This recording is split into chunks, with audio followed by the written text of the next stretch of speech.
Alright, what's going on, guys? 3G Racing here. Today I'm going to be installing my wideband and my 3rd gen Eclipse here. Been needing to do this for a while now, so let's get right into the install.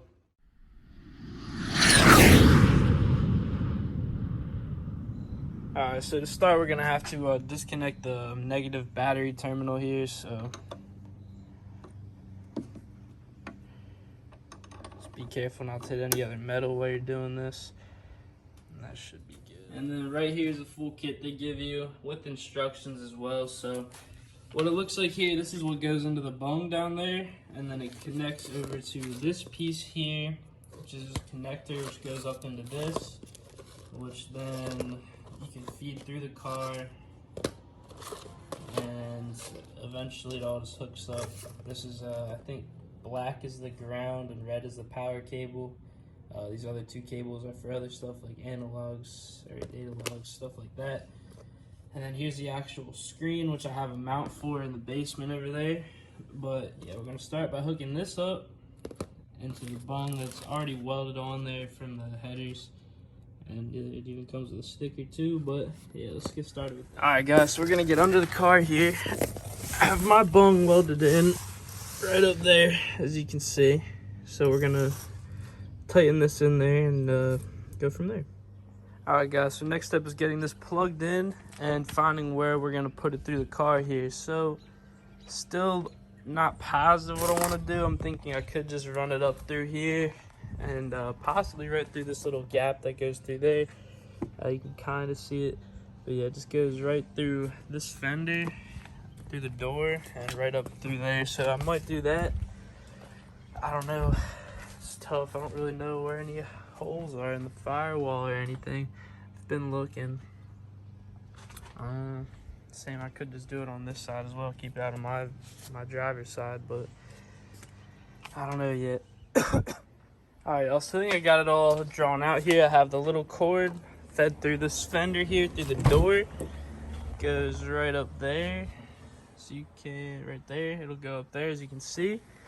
And then I have this cord going down through the firewall, similar to what I did with the O2 cords here. I'm gonna try to just zip tie them together so it all sticks, because that's been like that for a long time. And then we'll head under the car here, and this is where I have it all plugged in. Right there, I'm gonna tie it, zip tie it all up, similar to how I have these cords, as you can see, as I did for the O2, except not the broken one there. But yeah, so we're gonna try to do that. I'm gonna hook it all up first before I start the car, make sure it all works. But yeah, that's the game plan. All right, guys, so I just finished connecting all this stuff over here. I put the power cable right in there to that fuse that has power, and I use this little test thing right here. And then for the ground, I just grounded it to this little bolt right here.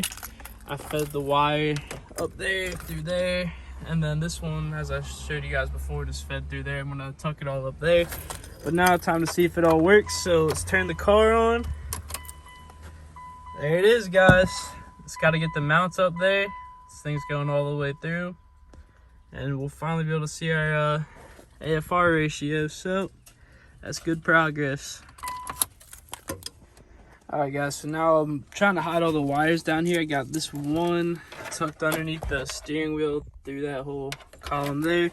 And then this one here, it's already through the fender. I'm just gonna, kind of like with my interior glow here, just gonna strap it up through there, feed it through right back here where this center thing usually is. And I actually need to get a new one because mine is broken. So I'm gonna head to the junkyard for that next week.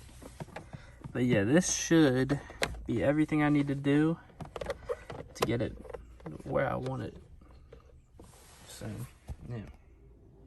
Alright, guys, so unfortunately I was unable to locate a new center console piece here, so we're just going to have to reuse the old one here. I took all the change out, and I'm just going to mount up the little AFR gauge right up there, the wideband.